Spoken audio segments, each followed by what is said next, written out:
from International Computer Science Institute at Berkeley and UC Berkeley.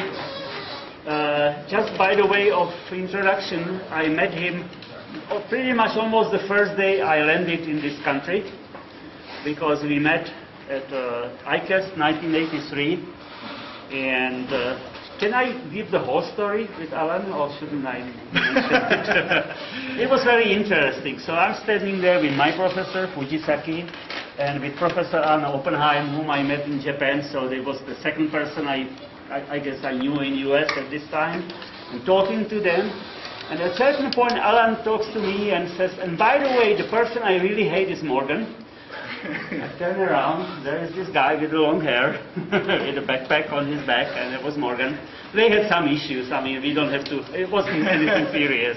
But so, and then at this moment, the doors opened and we all went to have a dinner.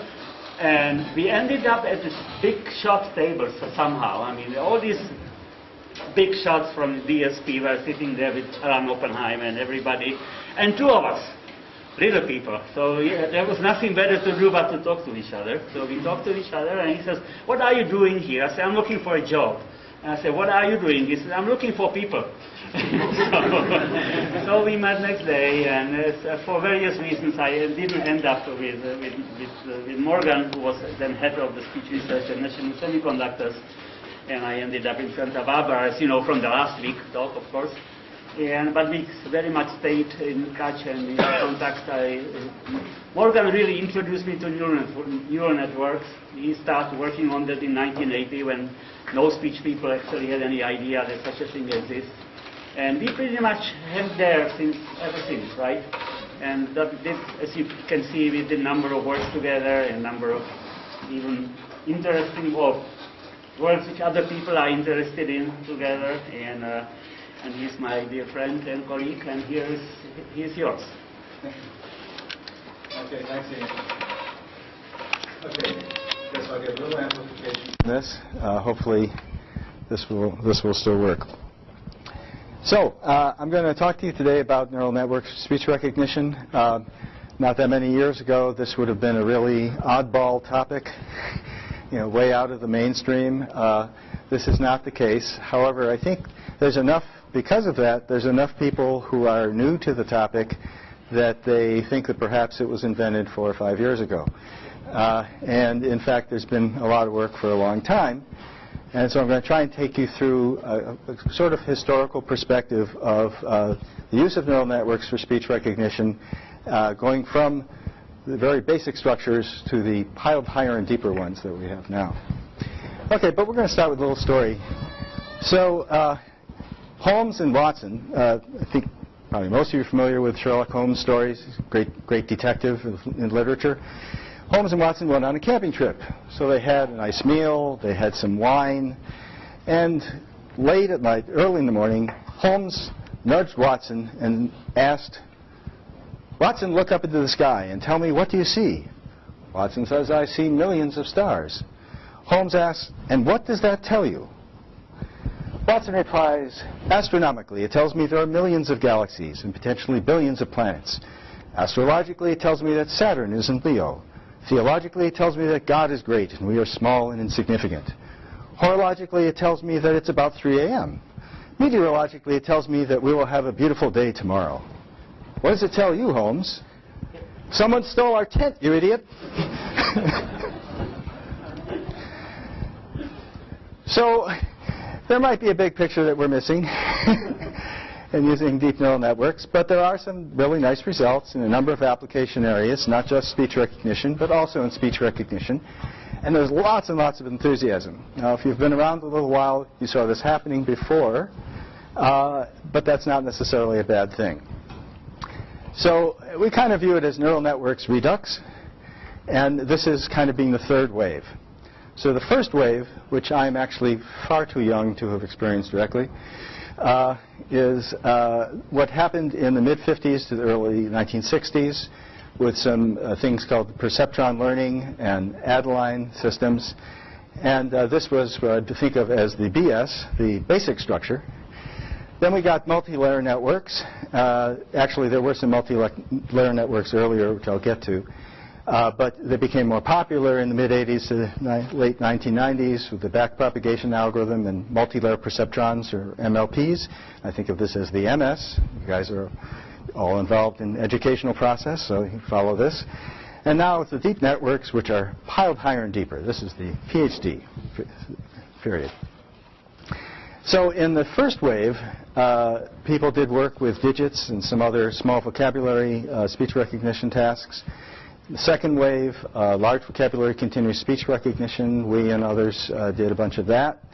And now it's kind of mature use, and it's broadly competitive with other techniques. Proponents would even say better. So starting with early point, automatic speech recognition also had an early start. The best known early paper was a 1952 Bell Labs paper on digits, speech recognition of digits.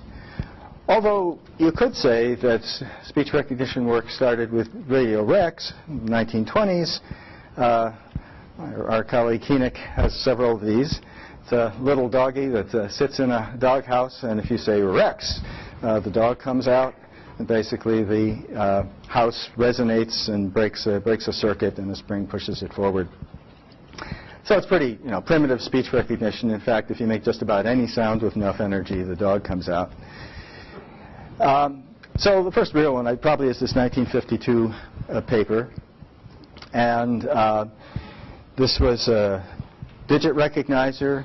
And you could think of it as approximating the energy informant's. It's sort of dividing up high frequencies and low frequencies. High weren't that high, so it's sort of first and second formant.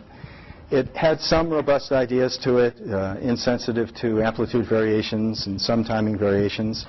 And they got it to the point where it worked very well for a single speaker under very, very pristine conditions. But other than those limitations, the main weakness was sort of technological. It was a bunch of resistors and capacitors that had to be tuned and then worked for that person. There was also, if you think of it in terms of what sits on your iPhone right now, this was a picture of the system. So that was to recognize a few digits. It took a lot of space. So ASR history is not the real point of this talk. It's kind of fun to talk about. It's worthy of other talks.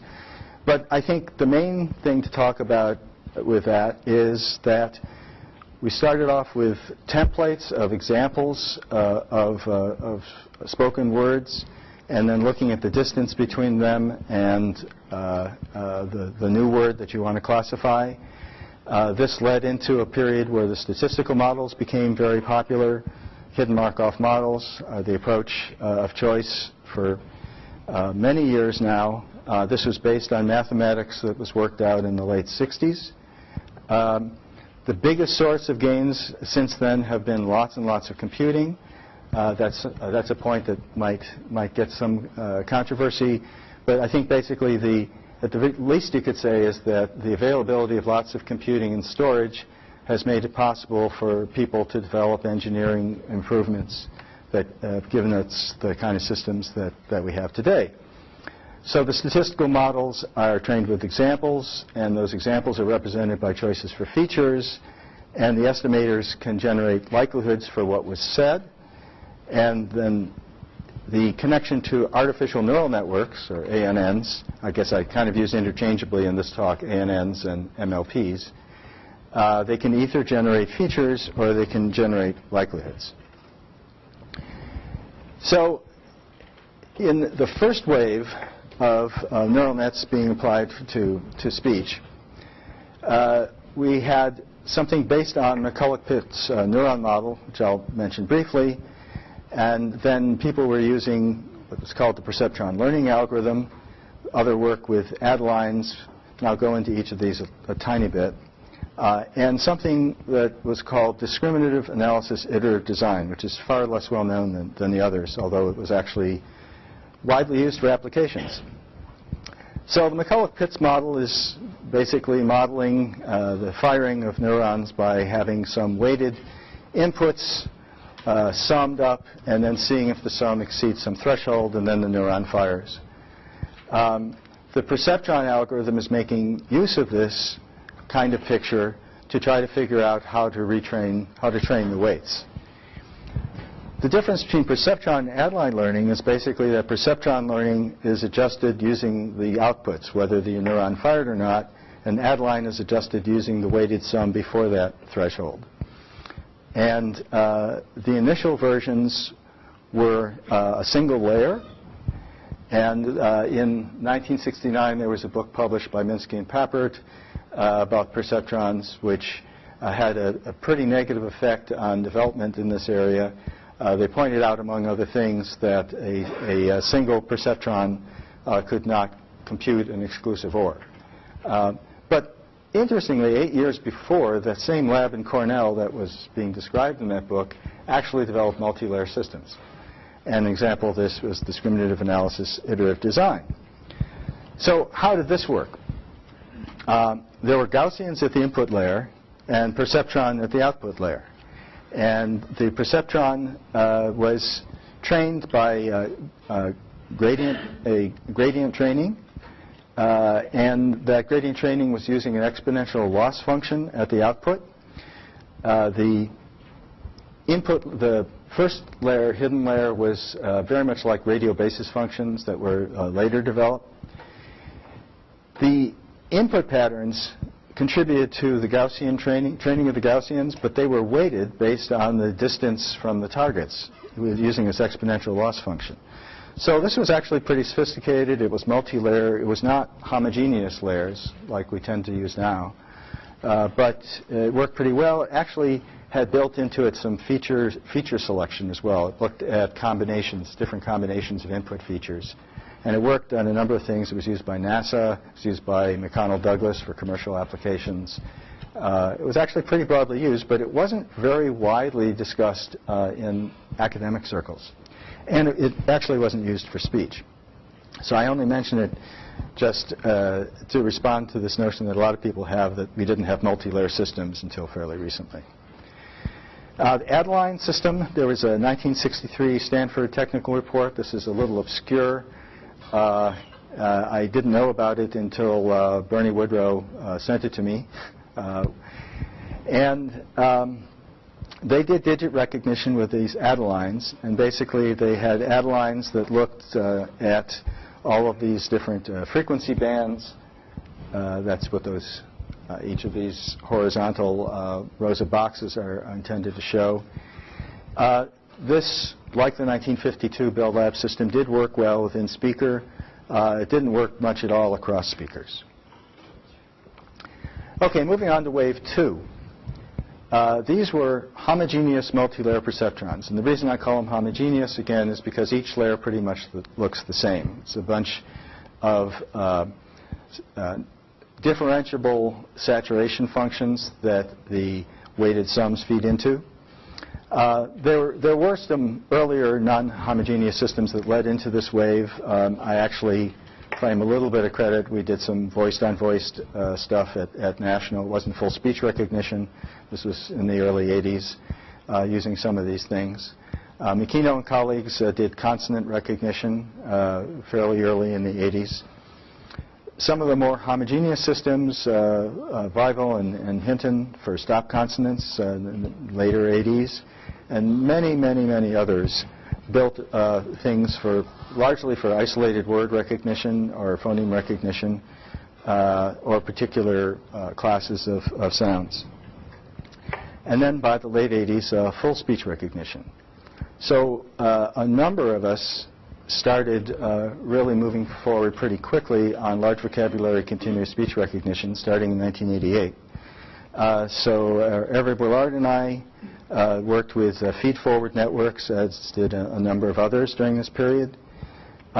Recurrent networks were the focus at Cambridge University with Tony Robinson and Frank Fallside. In the case of both approaches, what you did was you trained these nets to generate phone posteriors, and then you divide by priors to get scaled versions of the emission likelihoods for hidden Markov models. And we called this the hybrid HMM-MOP or HMM-ANN system. Now, just as quick point of looking ahead, many of the systems that operate now with more layers that people call deep networks use exactly this method for doing speech recognition. So speech with MLPs use... oh, question? Sure. Yeah, just a quick question about the recurrent system in 1990. Yeah. I'm surprised at how early that was, given that training of recurrent networks only really showed up around 89 or 90 with Williams and Zitzer and with Jeff Hellman. Yeah. And they were doing much simpler kinds of networks than a speech network. Yeah. Oh yeah, no, I mean we were involved in DARPA competitions together actually, and the recurrent nets worked about as well as our MLPs. They also used fewer parameters, and so they were faster to run. The negative thing about them is they weren't any faster to train. They sort of did an unfolding in time, and they were a bear to get stable. And so there was a period of time, I'm sure this isn't true anymore, there was a period of time where the only way anyone would be any good at doing this would be if they were a student or colleague of Tony Robinson's. And so we didn't use them in Berkeley because I wasn't Tony Robinson. And it was just, it had stability issues, which you never had with the feed forward. So I thought if I ever was involved in a startup, I probably would have used it because it uses so few parameters to get the same result. And once you have it trained, it's great. But training for students, I thought it was, they could step right into the feed forward and get going the next day. But yeah, no, it was, they were quite competitive in a number of evaluations in the early to mid 90s. If someone's citing recurrent nets, should they be citing this in preference to Hellman? For speech recognition, yes. Yeah, I mean, recurrent people have done lots of things for lots of tasks, but for speech recognition, yeah, I would cite that. The later ones from Robinson, after Frank passed, had much better results and so on, but this is sort of a core initial paper for using it for speech recognition. I want to go forward. Okay, so speech with multi-layer perceptrons, it's basically the same as other tasks with multi-layer perceptrons. You're using the chain rule. There were back in the 80s, there were lots of arguments about who came up with error back propagations. People were sometimes crediting Hinton and gang, and then others were saying, no, Verbos did this in his thesis. When Boillard and I did our book, we decided to go past that, and we cited Newton. And then Jan LeCun took me to task for it and says, oh no, it was Lagrange. But anyway, I thought Leibniz maybe. But anyway, so it's a chain rule. And so we have simple use, powerful transformations. You can use these for classification, for prediction. We were primarily using it for probability estimation. And initially we were using it for a limited number of classes. This was for monophones. So when we did, as actually Hynek was reminding me this morning, when we did head-to-head comparisons at the time with Gaussian mixture systems and earlier with discrete HMM VQ systems, for monophone systems we were pretty much always somewhat better. But for context dependent, it was a little tough. So in principle, you could have a posterior probability of a state Q given an input X for any number of classes or states. But practically speaking, with a few hours of training that we had and the limited computation, even though we went to the extent back then of actually designing and building our own VLSI to do fast computing, even with that, there was sort of limitations of what we can do. And so, and the song. Well, yeah. So, because of these practical considerations, we were looking for different ways than just straightforwardly having lots and lots of outputs. And so we did a factorization. So the probability of Q and C is a context, particular context, given X, given the input features, it can be divided up in a couple ways with no assumptions. So the expression that you're seeing there has no independence assumptions. So if you look at the first one, it's saying for each assumption of context and the input, what's the probability distribution that you get at the output, and then you weight that by the probability of that particular context. And you can also go the other way, where you end up with a slightly stranger one, but multiplied by the monophone probability. So we did experiments with this. We also worked with SRI, who developed some nice smoothing methods, and we actually got some pretty good results. But we did this with sort of limited context, the sort of general classes on the left and the right. We got nice improvements, but it was enough more of a pain that honestly we never got into using it in a big way. Actually, somewhat later, in the later 90s, a couple guys at CMU worked with, actually got up to really a lot of context with many, many triphone classes. And they did this using a tree of factored MLPs. So you could think of this as being incredibly deep, because it was this whole big tree, and you'd go through each of the MLPs to get to the next one. And that one was quite competitive. It actually worked comparably to the best systems at the time. The problem was it wasn't any simpler. It was actually a big mess to train. Took lots of effort to train. It wasn't better, and it certainly wasn't simpler than the other systems at the time. So it never really caught on.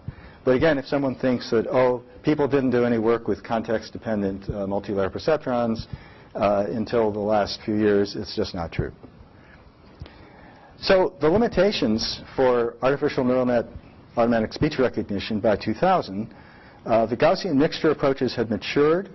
People had developed many refinements, MLLR, there were discriminant approaches. I don't know, is Dan here by any chance? Yeah. Over there, yeah, okay, you're right. So MPE and all sorts of cool things were developed for these Gaussian mixture systems. I mean, Gaussians have some nice properties. You've got your means, you've got your variances. There's all sorts of nice things you can do with them. So people developed all this stuff, and you had many people at many institutions working really hard, doing all sorts of interesting things. And we still found that although we found that our approaches were at best equivalent, everybody else was doing something different. And we still wanted to use multilayer perceptrons for experiments with different front ends. So the question was, how could we take advantage of both? Enter, actually, Heiner Kermansky, who was working with us quite a bit at the time, along with another great colleague, Dan Ellis. At this time, we were working on a competition for front ends done by the European Telecommunication Standards Institute. And it was called the Aurora competition. You've probably heard of the Aurora database, those of you who work in speech, and a lot of Aurora tests people have done. But this was initially a very specific competition to come up with the best front end for what they call distributed speech recognition, where you computed a front end at the cell phone, and then somewhere else they would actually do the rest of the job. So for this task, they thought of them as decoupled, which I think is wrong. I think that you sort of have to consider the whole thing. But they thought of it as decoupled, and so the models were required to be Gaussian mixture-based hidden Markov models. We found the MLPs to be useful, so how are we going to use them and fit into this? So Hermansky et al. Came up with this idea to use the output as features, not as probabilities. So the resulting advantage is we can connect into complex hidden Markov model GMM systems. Now, I can't claim this for myself at all. What I really got jazzed by was that on a sort of management or sort of social level, this meant that we could interact with many more places. It meant that we could connect to someone, we could connect to CMU, BBN, SRI, and we could just say, oh, we have some nice features for you. And then they would say, oh, we'll try them out. And if the features helped them, then that was good. We didn't have to sell them on our whole philosophy of using neural nets for speech recognition. So it was more amenable to collaboration. Now, to be fair, this was not the only time that people had used neural nets for features. People at SRI, Larry Heck and Yochai Koenig had done things with speaker recognition where they had used output as features. Renato De Mori reminded me of some things that they had done prior to that with neural nets outputs as features. But this was a systematic approach to using it, and it's actually gained a lot of use. So I think the people who are not using neural nets to generate emission probabilities are using neural nets to generate features, either from the output or sometimes from somewhere earlier, and that largely came out of this work. There are a number of variants of this.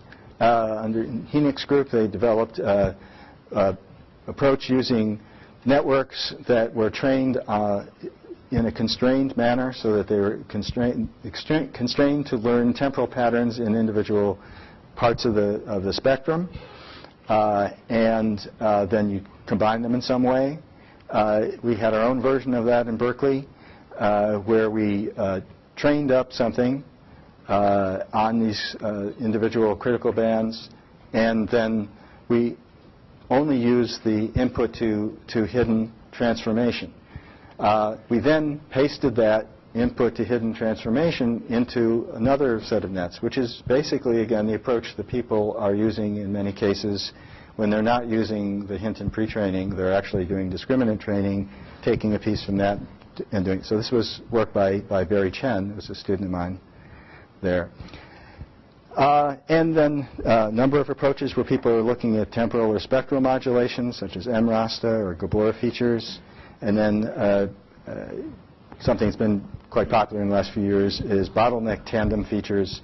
That is where instead of taking the output and doing something with it, you take something earlier on, and typically a constrained layer.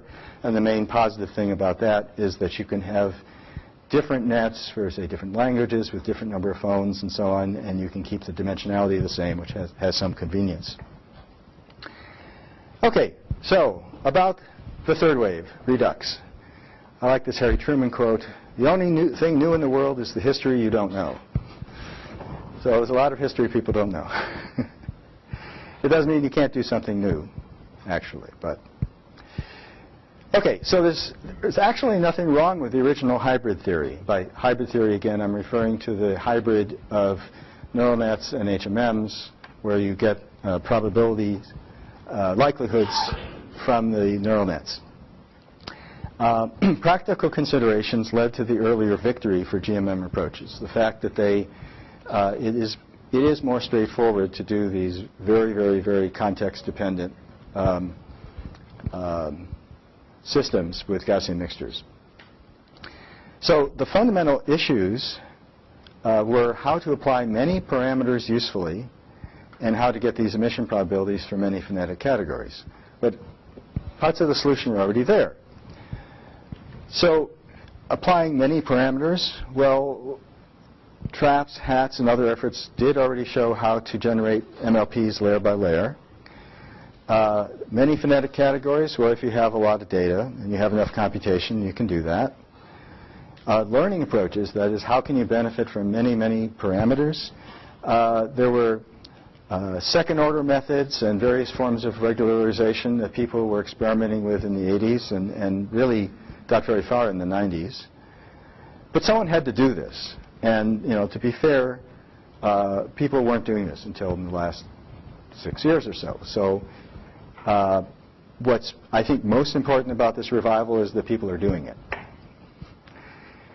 So this may have started with Geoff Hinton getting excited. So he's very excitable. Good guy. I like him. And his excitement is very contagious. He's very smart. He's very good at explaining what he does. And he developed some particular initialization techniques. Now, he's actually been interested in Boltzmann machines for a long time. But he and his students developed some nice way to use restricted Boltzmann machines, which I'm not going to get into. But it's basically an unsupervised learning technique which allows you to set the parameters, set the weights of the neural net to some good initial point. Now, they tend to refer to that as the main deal, and they refer to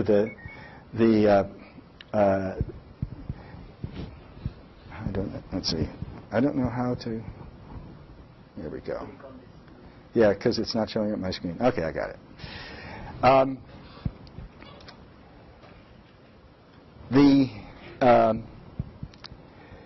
This unsupervised technique allows you to set the weights into a reasonable place, which I think is a good point.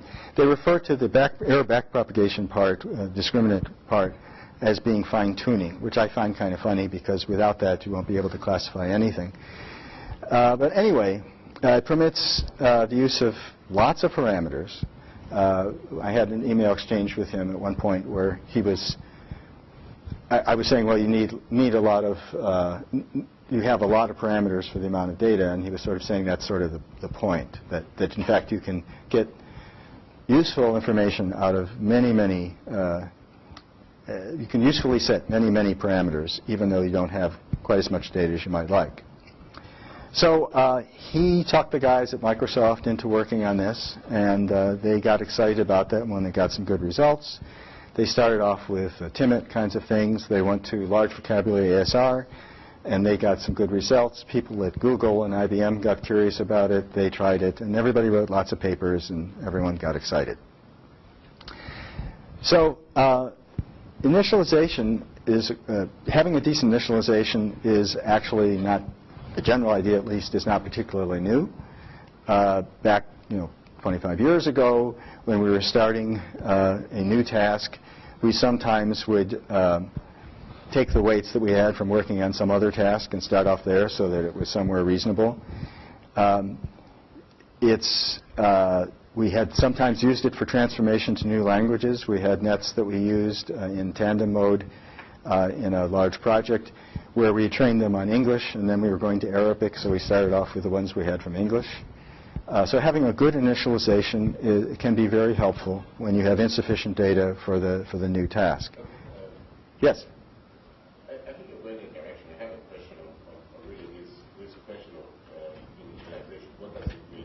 Yeah. Does it really mean that you, in the training process, I think you're going in a different direction. Note what I'm going to say. Okay. I think what Ethan is trying to say is that in the training process, let's not use something uniform all over, backprop or whatever, but use maybe a much more sophisticated learning, maybe something-based learning. Initialize the machine and then you can go into backpropagation to fine-tune, the parameters. So it's really about the inhomogeneity of the learning process rather than whether you just take another system type of parameters. Well, yeah, I'm saying that having initial values for the parameters can be very important. But there's different ways that people have done this, and for different purposes, right? And in particular, I can't remember if I say this here. One of the things when you do backpropagation, if you have quite a few layers, is that the layers that are far from the targets change very little. And so they're going to be very close to what you initially set them for, and if they're going to be useful at all. And so the argument, which I think is reasonable, that of why in the older stuff we didn't get much advantage out of more than a couple hidden layers was because eventually the training isn't even affecting those early layers, right? But the unsupervised learning approach he does is only one of the ways that people, even now, in fact, it's not dominant anymore. Most of the big places are actually doing discriminant training sort of layer by layer. And that works just as well. And so I think my point was just that having some good initial point has been known for a while to be a good thing. But yeah, he certainly was coming from a different. The point what you made is that without backpropagation, the net wouldn't work. Yeah, it doesn't. It's the reason I objected to be called fine-tuning is that if you don't do the good initialization, you'll still be able to do some classification. Whereas if you don't do the so-called fine-tuning, you will not, because these things are set to something inherent about the data, and it doesn't know anything about versus or anything like that. And I actually asked the student to do that, even though he thought it was a silly exercise, because of course it wouldn't do anything, and of course it doesn't do anything. Yeah, it's sort of a random result. Yeah. Yeah. No. I'm saying that the technique a lot of people are using is to build it up layer by layer. So then once you get to the second or third one, the initialization is what you found with the first layer and so on. Meaning that every layer is trained as if it were the final layer. Yes. And then you either freeze it or not. Yes. This is really cascade correlation, right? From, I think this idea goes back to 1986. Scott Fuller. Yeah, you could say it's related, right? But the details are different, clearly, right? But, yeah. Yeah. So when you said you had somebody, and obviously if you don't have a supervised layer at the end, you're not going to hit phone targets. Right. But if you were to do some kind of clustering task, would Yeah. the clustering work better on the output of the unsupervised bit than it would have on the original feature? Not sure I understand the question. The idea is if you just wanted to take the output after pre-training Yeah. and do some clustering and then hope that you get something like phonemes, do you think you'd have a better shot at that than you would have if you just tried to do the clustering on the input? No. No, I think that if your task is, if you have supervisor information and you're trying to distinguish between particular classes, there's really not much substitute for actually making use of that information. It's. Well, no, so I'm saying if you didn't have it, would you be better off having done this unsupervised pre-training procedure? If you didn't have any supervisor information, Right. you're not going to do speech recognition then. There's other things you could do. Yeah, other tasks I'm not going to make a statement about. Okay. No, but Morgan, I think Adam's point is a little more, not subtle, a little more assertive than what you made that. Okay. He's saying, or he's proposing, he's not claiming this to be Yeah. true, I think, or at least I'm proposing it now. Okay. That what the pre-training could be doing Yeah. is creating these 30 or 50 or whatever number of phoneme or allophone categories. Yes. It just doesn't know what to call what. Yes. And all the fine-tuning is doing is giving these clusters names. Yeah, I don't believe that. That was the basic Yeah, thing. yeah, That's true. I don't believe that. Then it would work, right? In a headset. Yeah. The teacher is right. Yeah. Anyway, let me move along because I still have a fair amount to do. Sorry, but I'm happy to try to answer the questions. Let's see, where was I? So, right, this approach was applied to lots of things, not just speech. Gave reasonable weights, and later speech work, as I say, sort of skipped this step and instead did the layer-by-layer discriminant training, and use some kind of regularization to avoid overfitting. Recent NLP work, people are showing a fair amount of improvement over comparable GMMs, usually in hybrid mode, that is probabilities for the HMM. And they've also, probably the biggest success has been to give it another name, which is call them deep neural nets, although they're still, multi-layer perceptrons. So here's a question for some that I think we've got a little bit of insight into in some recent experiments. How deep do they need to be? How deep should deep be? Okay, so many experiments show continued improvement with more layers, with some diminishing returns after, say, 7 or so in a lot of these large vocabulary experiments.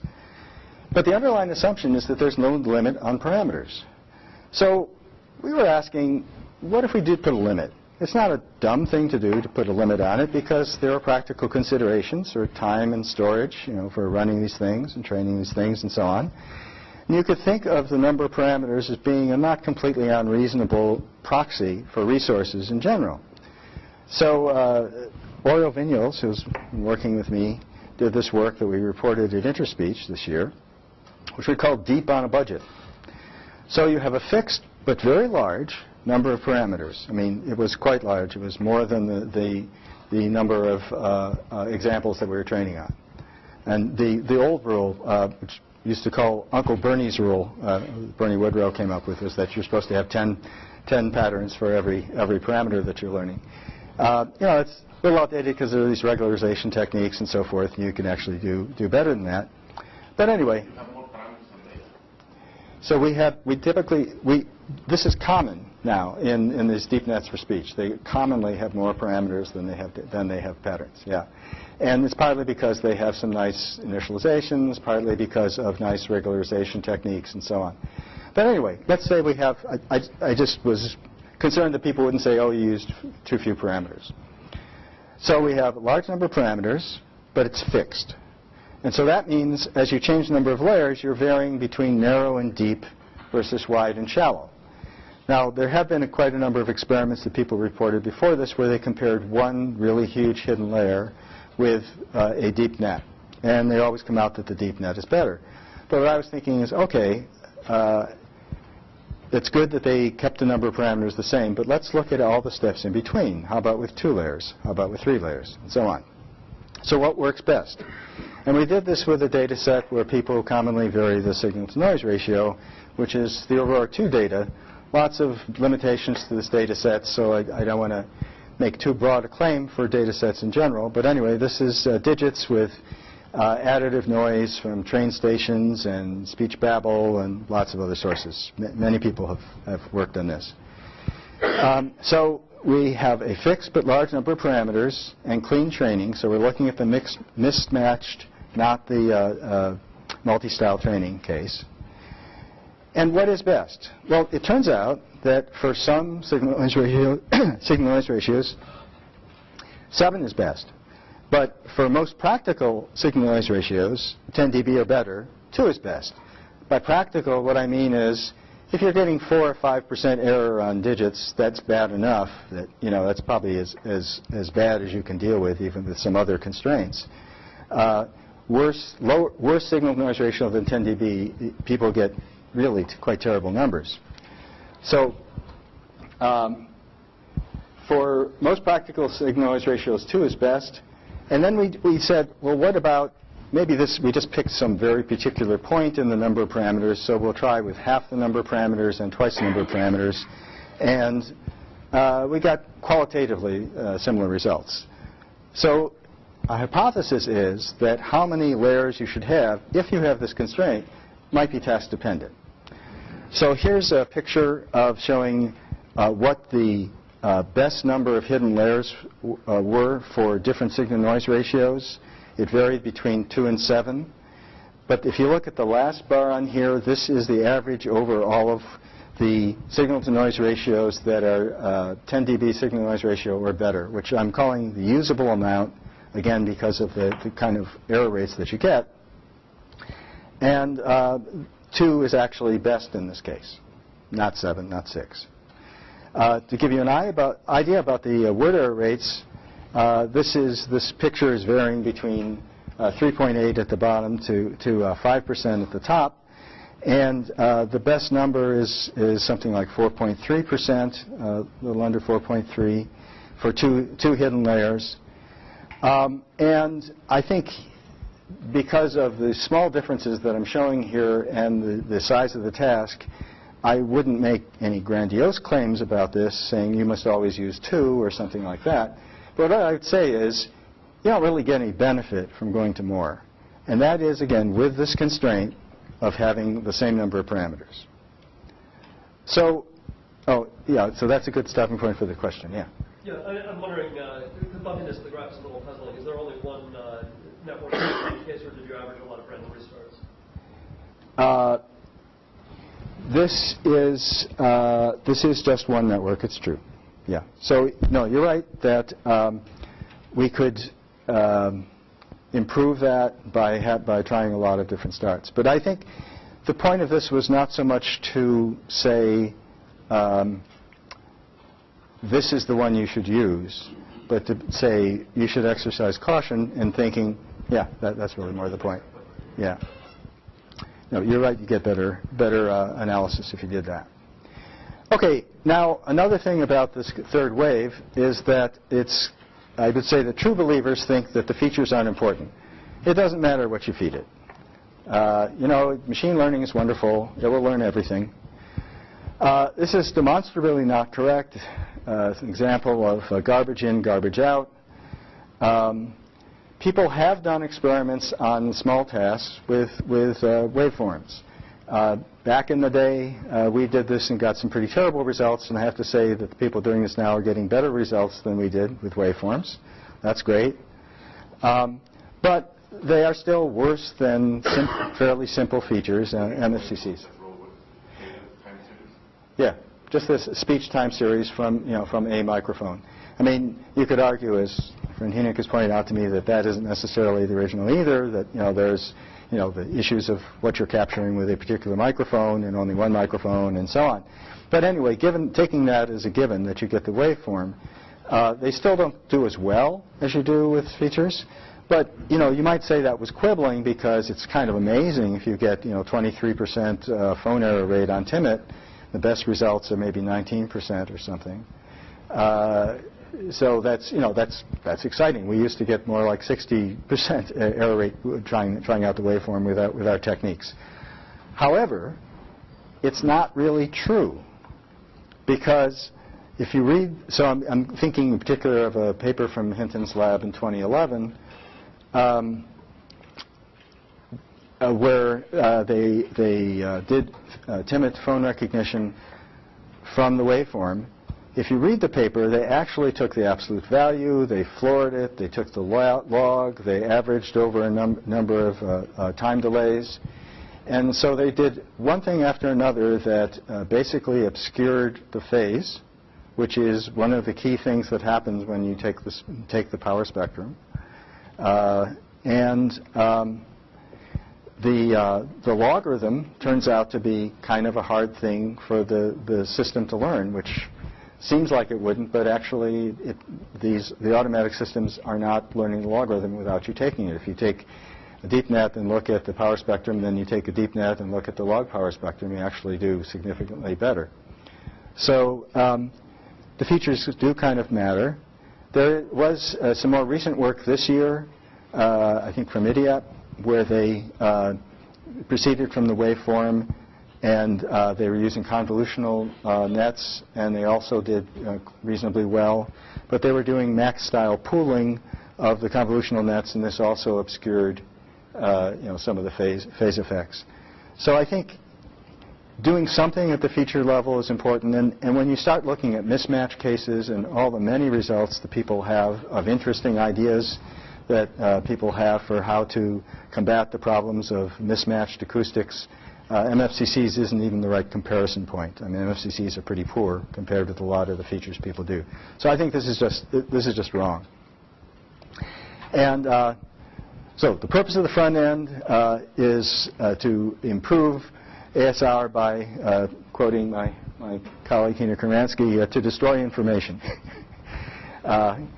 Because some of the... I was being vague and you're being more specific. That's right. Some of the, you want to destroy the information that's misleading. So you got to read the next bullet, Scenic. So the information that's misleading, the information that's ineffective, you want to focus on the discriminative information for whatever your task is. The waveform isn't just language. The waveform has effects from noise, reverberation, channel effects, speaker characteristics, and so on. So if you had... it might be true that if you had the world's best statistical model, that you could have a really trivial front end. That could be true. But it's also true that if you had the most amazing front end in the world, you probably could do pretty simple recognition.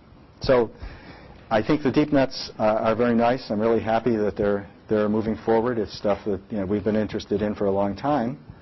But the front, what you feed them still matters. That doesn't mean that you cannot find a language for the waveforms. Yeah? Take waveforms from language. What I mean is that it is not only, the waveform is not just a byproduct of what the person is saying. They're also a byproduct of other things in the acoustic environment. It's sound. Right. It's That means that you cannot just obviously arise the waveform, really find the things that really, and train a machine that actually find. I mean, I guess you're looking on temporal processing, and I'm just saying that, it is just... I'm saying that because it isn't just the information, Hynek was saying bad information, it doesn't just have the good information, it has bad information in it too. And so, yes, you could imagine having a model that...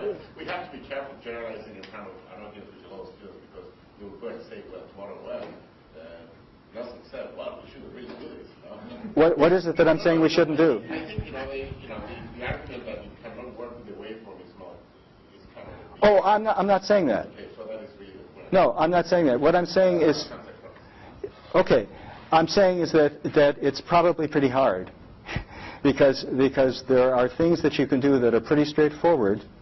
That universities to do hard things. Yeah, that one's really hard. I think it's, and I actually, yeah. So I would actually say it's, it's my opinion. I think it's a bad idea. Okay? Because I think that you ignore the fact that you can do a lot with processing the waveform. That is very helpful, and it's demonstrably the case. So I could be wrong. I like it when people show me that I'm wrong. I mean, not just guess that I'm wrong, but show me that I'm wrong, because then I learn something. But I have opinions as I go along, and my current opinion is that doing something with the waveform that makes sense is a good idea. Just briefly, Jack, we need to move along. But Well, there's something to do with the word signal for waveform. yeah. No, I don't think he's happy. Yeah. Yeah, no, I'm saying the signal that you receive, that you're working with, you digitize it, you got a bunch of numbers. That number reflects a number of things that came into it, and not just the speech sounds. And so, if you have something simple that can take care of it, or partly take care of it, it's a great benefit. Yeah. I can save this question for the end if you have a lot more to go. So we have till 1:15 or 1. More like a little after 1. Little after. I should move forward then. Okay, and we can talk separately if we need be. Okay, so why use MLPs from the perspective of front ends, which is that they have few distributional assumptions. They can easily integrate information over time. You can incorporate parameters in more ways than just by adding layers. You can actually incorporate them by having multiple feature streams. You can have quite a few parameters that can be used quite effectively. The outputs can be posteriors, and even if you're not using them as posteriors, if you have multiple streams, the fact that you know their posterior probabilities makes them much more easy to combine. And if used with a deep net, I like to think of them as deep and wide nets, so if you want another acronym, you can think of them as DAWNs. Early DAWN example was something that Barry Chen, a student of mine at the time, came up with, he called the tonotopic MLP, which was kind of like the hats and traps and so forth, but instead of training them separately, he trained it all at once. And this kind of worked reasonably. But you could think of it as a deep net with some constraints at the beginning. Something that has been done with some of Hennick's colleagues, and also that we've been doing, is splitting up by temporal modulations. You can have high temporal modulation filter bank and a low temporal modulation filter bank, and combine with different nets that have some degree of depth. Lately, we've been using sparse PCA to do feature selection, so you don't use all of the different modulations. And for this particular task, we're using bottleneck approaches. So how neural are these things? So nearly all of these are based sort of distantly, at least, on the McCulloch-Pitts model. There are some people who've done some work with more complex units, and sometimes they seem to show things are a little better, but there seems to me to be a lot of complexity and only a little bit of improvement. So if you have either width as in multiple streams, or depth as more layers, this adds more complexity and adds more power to the representation. Another point that Nick and I have liked for a while is signal correlations that are represented by length. But still, the most effective learning methods are not biologically plausible. And is there a way that we can still benefit further from biological models? So first off, what can hearing do that ASR can't? Well, we have stable perception in moderate amounts of noise and reverberation.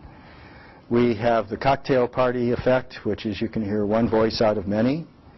You have rapid adjustment to changing conditions. And you have pretty much real speaker independence.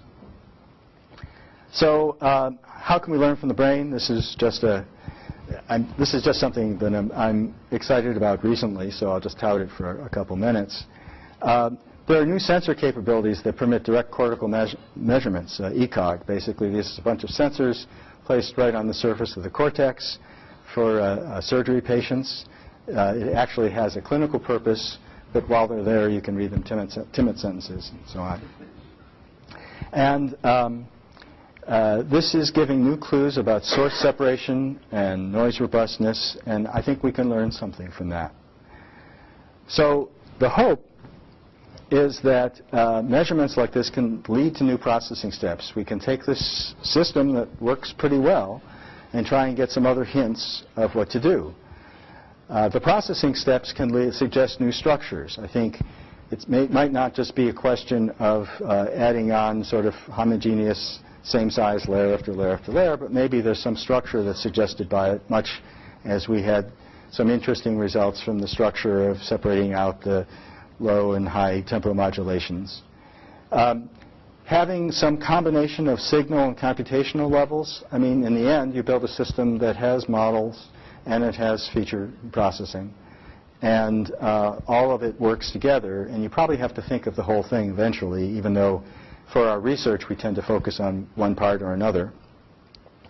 In particular, understanding the statistical systems can show the limitations. I don't have time to go into it now, but we recently did a study where we found for relatively matched conditions, if you can match the assumption of conditional independence of the data through some resampling techniques, you can get rid of nearly all of the errors in large vocabulary speech recognition.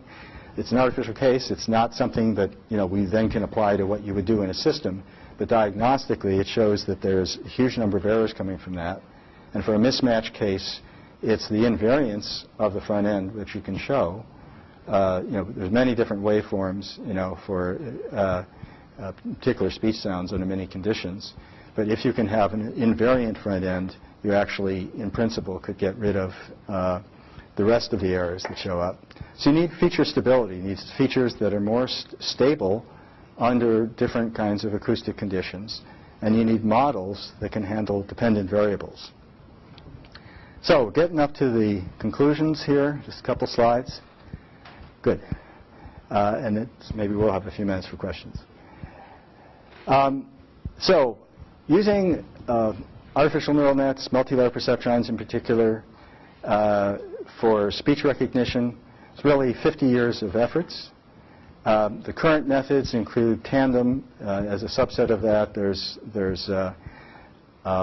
bottleneck systems and hybrid system where you use the output of the nets as probabilities.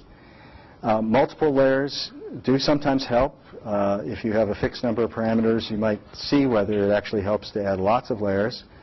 But I think going back to that point, I think the main point I wanted to make is when you're doing, this is just a methodological point, when you're comparing two systems, to start with, use the same number of parameters for the two systems. This is kind of a basic thing. But initialization often helps. As with speech recognition, the fundamental algorithms are quite old. The basic hidden Markov model algorithms are over 40 years old, and the basic multi-layer perceptron algorithms are not that old, but pretty old. The engineering efforts have helped, and so has Moore's law. Last bunch of years, although Moore's law continued with many, many transistors, the clock rates have not gone up so much. So the main improvements that we get are from having lots and lots of parallelism. These things are massively parallel, so as long as you have good communication between your arithmetic units, you can benefit a lot. The features still matter. Maybe sometime we'll develop such clever modeling and machine learning techniques that the features won't matter. But at the moment, at least they do. And deep is not the only game in town. There's also wide. And what's the missing tenth that Watson didn't notice?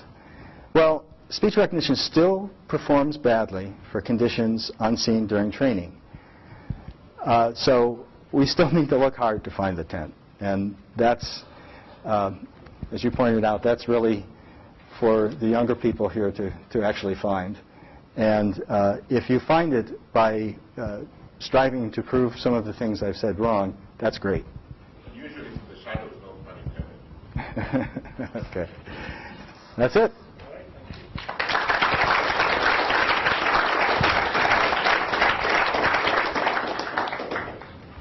I guess we have a few minutes? Okay. There was a lot asked during the talk, but not mostly by old guys, so. Okay. So it seems like, with Babel, for example, that a lot of the gains that people are seeing from the DeepNet stuff disappear when you have like 10 hours only of training data or something like that. I mean, do you think that these things are just a sort of graceful way of absorbing more training data, or that there's some story that's going to allow this technology to be as successful as it's been lately on tasks where you don't have as much training data? It probably depends on the task. So, I mean, we had, comparatively little training data with Aurora 2, and again, for the noisier case, it still helped quite a bit to have more layers. But I think that the biggest jump, and you have to take this with a grain of salt because none of these jumps were super large, was between 1 layer and 2. So I think that going to a second hidden layer is probably a good idea. Maybe the initial is, in fact, in that case, the initial is pre-training. We were using restricted, I didn't mention this, we were using restricted Boltzmann machine pre-training, and it had almost no effect with 2 hidden layers, which I think people have seen. It's when you have many hidden layers, it's when you see the biggest effect. So with a small amount of training data, yeah, you might find that going very, very deep doesn't help you so much.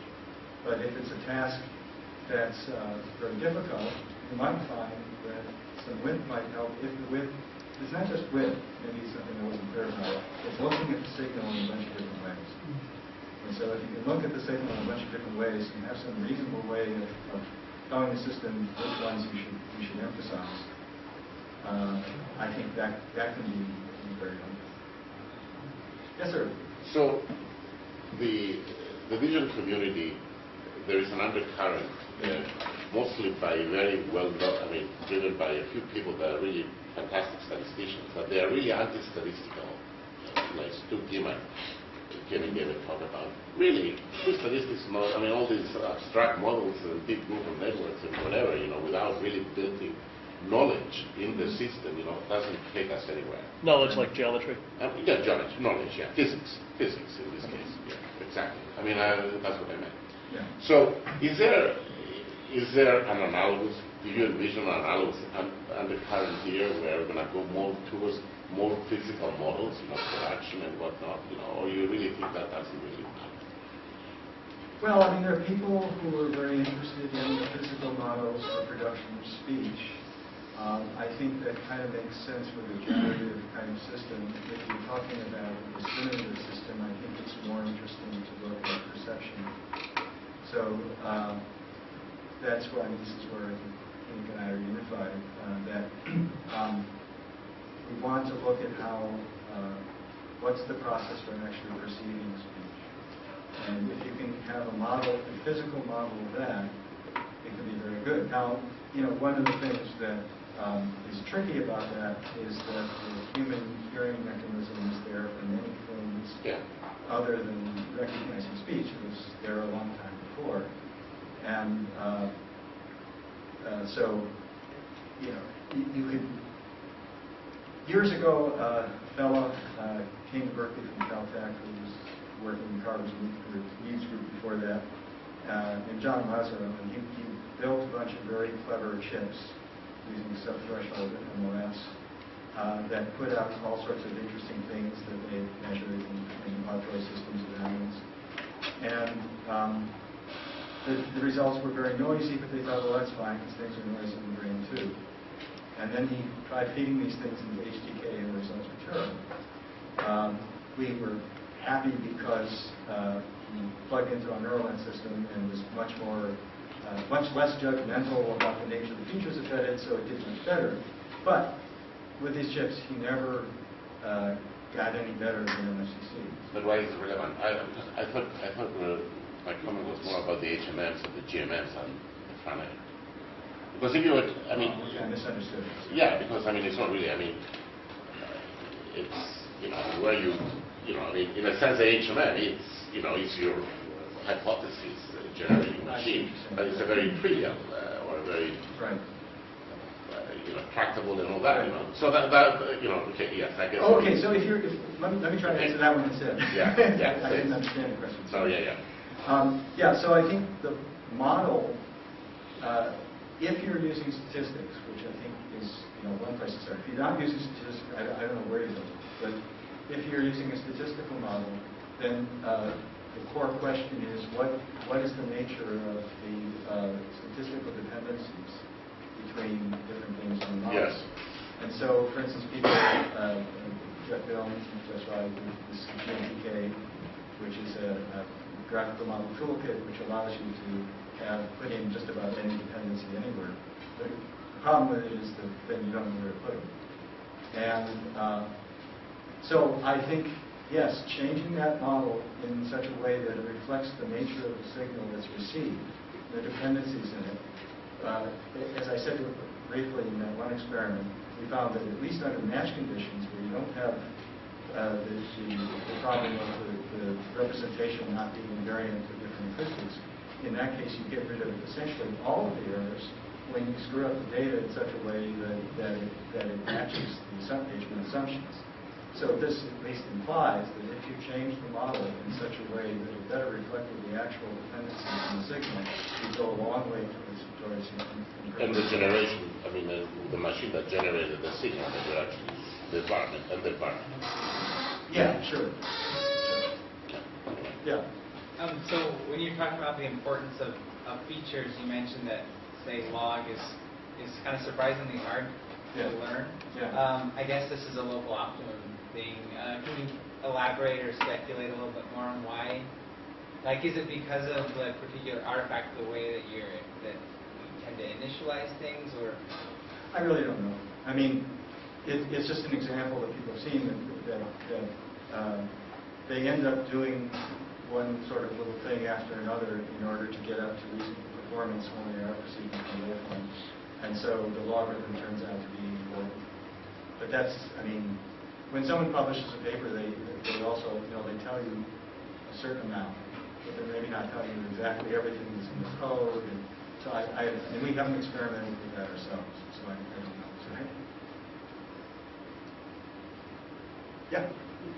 I wanted to actually also maybe step into discussion which was here about providing some more physical insight into the process. I think that since we talk about neural networks, those are very convenient mechanisms for doing so, because you can make all kinds of structures, right? You mentioned Barry Chan's model where you would put a separate classifier at each frequency, and then there's one more which was using the thing. It's very similar to what Tandem was doing. Barry was doing it all in one thing, but he provides the structure which makes sense.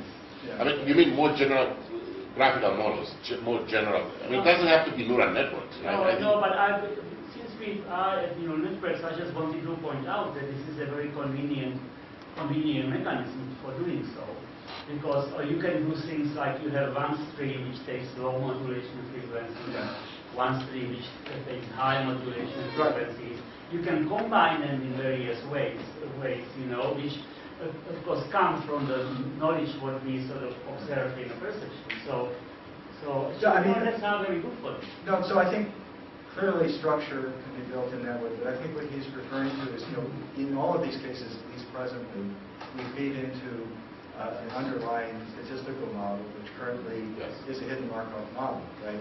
And the question is, does that matter?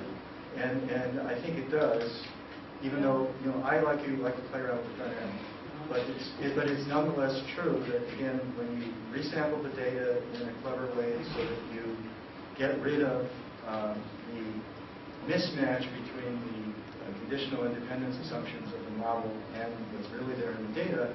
For the match case, acoustics case anyway, you get rid of essentially all of the errors. So that suggests that model as well needs to be different. Yes? So for these deep neural nets in this kind of black boxes, we can argue about whether black boxes is a good thing or a bad thing, but you might still wonder, do we have something to learn from these black boxes? And how much, have you done any analysis of what these nets are learning, the structures that form in them, and maybe things that we could improve on by learning what's going on inside the black box? So, I haven't. But let me tell you just an older example where we did. In Berichen's tonotopic, no, sorry, this wasn't the tonotopic method. This was, he trained it now wouldn't be considered deep at the time for us, we thought it was deep, it was 2 hidden layers. And looking at the whole time frequency plane.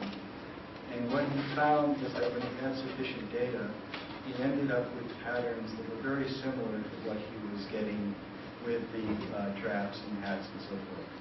So it does seem like there is, when you do these things, it's likely that you'll get some kind of patterns at the start, at least, that are sort of sensible. And so there have been some work in that. I think Enoch has some other experiences with this as well. When you're talking about something that's 6, 7 layers deep, I think that's going to be really hard to figure out. So here is the professor speaking to students, right? There is many techniques for analyzing nonlinear systems, especially in biology, and engineers tend to ignore them. Just a very simple things, reverse correlations or various stuff like that. I would encourage students to look what biologists are doing when they are trying to figure out what the nonlinear system, such as human perception, is doing. And they are coming with surprisingly enough conclusions. You don't do it too much. Yeah. And I don't know how to do it well either because I'm not a biologist. But if I were a student and were interested in questions like you are asking, there may be a means. Basically, we just oh, this is all great box and it's non-linear, please, let's push it away. Let's leave it for somebody else to do it. But in all fairness, people have done it. things can be done. Even in the workshop, what is the name? It's a she from SRI that she spent time here trying to analyze SRI, a while back, you know. No. I mean, Andreas' life. Yes. Liz Schreiber. Liz, exactly, Liz. Yeah, I mean, she really, did a bit of that, trying to analyze the parameters and see where, what does it mean and what not. Yeah, I mean, something we did back in the early '80s actually was we were looking at, again, nets that were less deep, but there we were very interested in what was the importance of the inputs and how it affected the outputs. And even though it's a nonlinear system along the way, you can do a sensitivity analysis and see how much a different input is affecting the output. And you could certainly do that for outputs along the way compared to how the output at the end of layer n affects the output of so that's, sensitivity analysis. Actually, we were doing that with brain waves at that time. So we should. Yeah. Let's find out